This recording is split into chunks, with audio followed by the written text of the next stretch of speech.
Hi, I'm Perry Atkinson, General Manager here at theDove. Hey, check out our other videos and check out our website at theDove.us.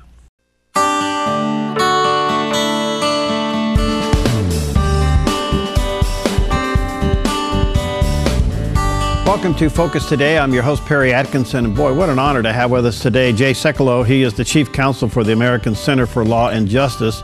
He has authored many books and, of course, the #1 New York Times bestseller, The Rise of ISIS. We want to talk to him about this today. And to get him for a few moments is a real honor because his schedule literally is more busy and more important than the president's. Well, I won't say that, but thank you. It's kind. But the president was with one of our clients yesterday, so we felt pretty good about that. Okay, nice to see you, Jay. How you doing, my friend? Good.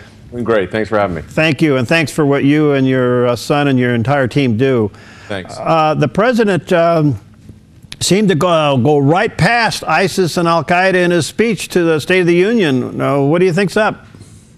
Well, I think the president's got a narrative on the Middle East that just isn't playing out, and he just doesn't want to change the narrative. I mean, you got Joe Biden, the vice president, to say, you know, the reason we're having more trouble with ISIS in Syria, of course, is we've got no boots on the ground, which, of course, we all knew that was the case. ISIS is the most dangerous, most lethal, the most militaristic-like group we've seen. There are reports this morning. We've been monitoring the news. I go live on our radio broadcast in about 45 minutes. And we've been monitoring the news as we always do every morning. But there's reports right now that the unrest in Yemen is actually ISIS-inspired. So there is this sense that ISIS is on a very aggressive posture. They've been kind of limited in Iraq, although they control 3 major cities and a huge source of revenue. They haven't made as many advances because our military airstrikes have been capable. But the fact of the matter is, if you look at ISIS in Syria, if you look at it now, what's going on in Yemen, they're on the move and they're on the prowl. I think the president missed an opportunity in the State of the Union to address. He didn't even mention Al-Qaeda, which was ironic in light of the activities that took place and the terrorism in France, which is based on both Al-Qaeda and ISIS. So these groups are starting to morph. They separated at one point. That's in our book, Rise of ISIS. And let me say this. We wrote this book in July while I was at Oxford lecturing on the topic and turned it into a book when we got back to the United States because ISIS had become such a big topic. And, you know, in the spring and the summer, it wasn't such a big topic, but it became one. And the reality is, and I think we have to be really clear on this, we've got a serious situation on our hands, the ramifications of which will be intergenerational. I'm a grandfather. I just shudder to think what the world's going to look like for my grandson if we don't get this matter contained, controlled, and eliminated. You got to contain it first, stop them, then eliminate them. You can't just contain them. This isn't a containment operation. This is, you've got to destroy ISIS, crush them. All right. Very well said. All right. We all watched with horror what happened in France, and yet our administration didn't even have the courtesy of sending a high-level representation over there. Some will say, well, we were busy, it was a mistake, gee, we're sorry, or was it deliberate? Well, I don't know if it was deliberate or not. I mean, I can understand not sending the president of the United States. It was a very tense situation.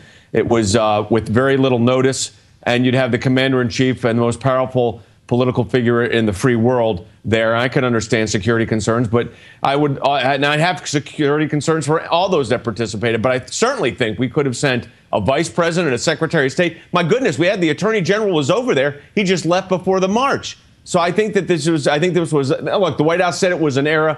It was a huge error. In one sense, at this point, rehashing it doesn't really help the situation. All it does is exemplify or kind of really expose the administration for what they are in the Middle East, and that is they pick the wrong side just about in every fight. Why? Why are they on the wrong side of this argument? Is it philosophical? Is it their own spiritual understanding? Is it their own faith? What's the deal? Why is our administration not taking this seriously? The president of the United States has a narrative in the Middle East, and that was he was going to come into office. He went to Cairo. He made that famous Cairo speech, and his thought was, I'm going to coalesce the Arab world, the Muslim world in particular, around the United States and say, hey, we're not such bad guys after all. He did the apology tour. That was the way in which he approached this. And unfortunately, within that region of the world, there's only one thing they understand, and that is strength. And we're not showing. Leading from behind is not an option. But look, this is the president's narrative. This is what he really believes. He believed that you would coalesce. That's why he doesn't call it Islamic terrorism, by the way.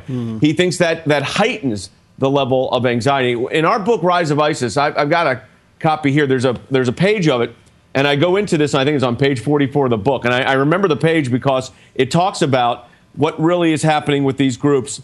And you've got to look at, and that portion of the book talks about both ISIS and Hamas, and it's the same situation. It's both the destruction of Israel, both the destruction of the United States, and these groups don't want to get, look, they don't want any, there's no middle ground, there's no negotiating, there's no détente when you're dealing with terrorists of the ilk of ISIS and Al-Qaeda and Hamas and Hezbollah to the north.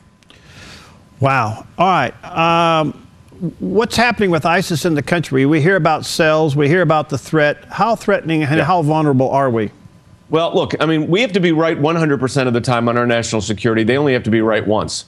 So the odds are not with us in that regard. We've got great FBI. We've got a great national security agency. We've got great CIA. But the fact of the matter is, as good as they are, these cell groups, we saw how they were basically put forward and very aggressively so in France. It was very coordinated. It does not take much to cause terror. So we just have to be really vigilant. And I think we've got to up our game, continue to up our game, and realize that when we say the rise of ISIS, we really believe that they are just beginning. This is not just the rise, the literal where'd they come from, but they are on the march. And this is a terrorist organization we're not used to dealing with because they're terrorists that actually operate like a military. That's very different than Al-Qaeda. They were hiding in caves. These guys operate like a military. They got uniforms.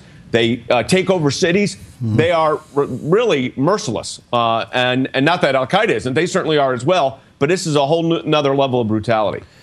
You have said in an op-ed piece that we ought to revoke the passports and citizenship of Americans who join. That seems to be a no-brainer, but is it possible?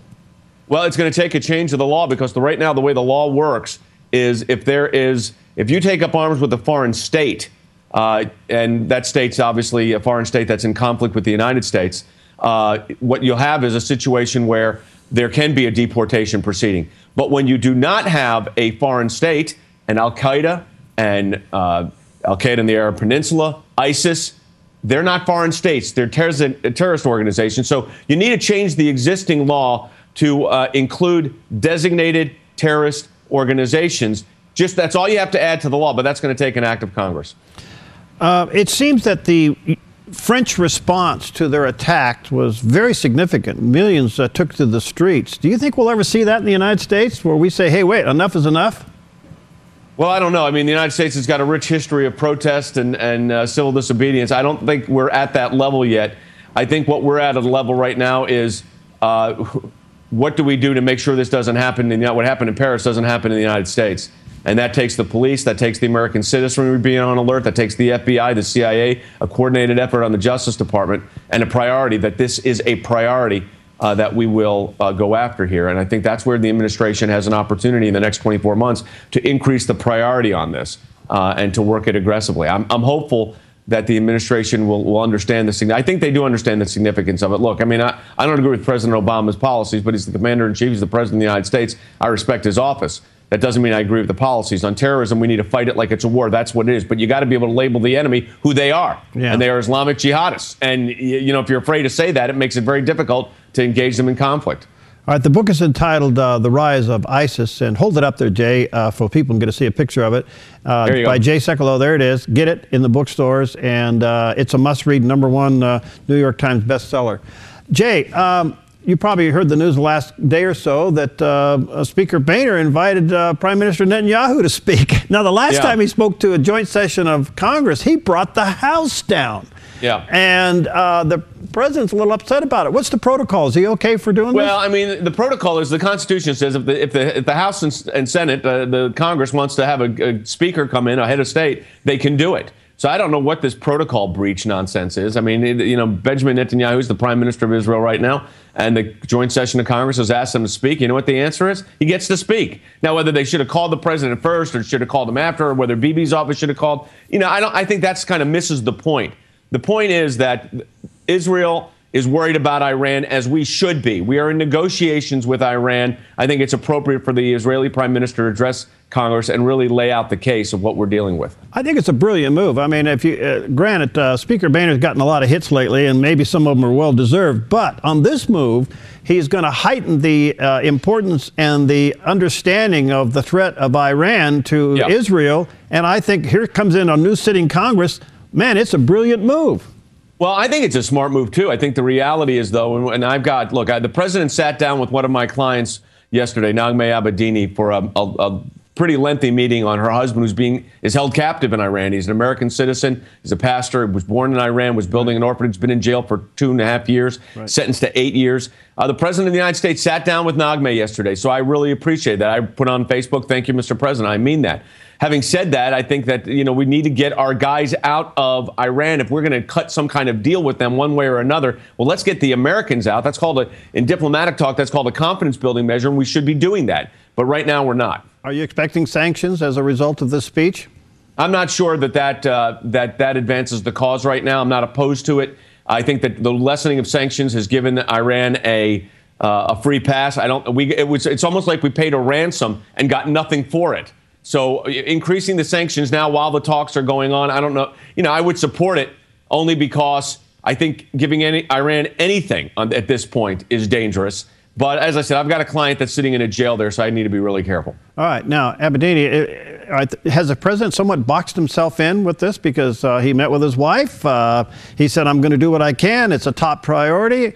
Is it just rhetoric, or did he put himself in the corner? No, look, I've got to say this about President Obama on Saeed's case. The first conversation that the president of the United States had with the Iranian head of state in 35 years, with Rouhani, the President Obama said, "Thank you. We'd like to see the release of Saeed Abedini." And so the president brought it up affirmatively. It took us a while to get it to there, but they did do it. That was a big deal. Then the Secretary of State, especially John Kerry's been pretty outspoken on it.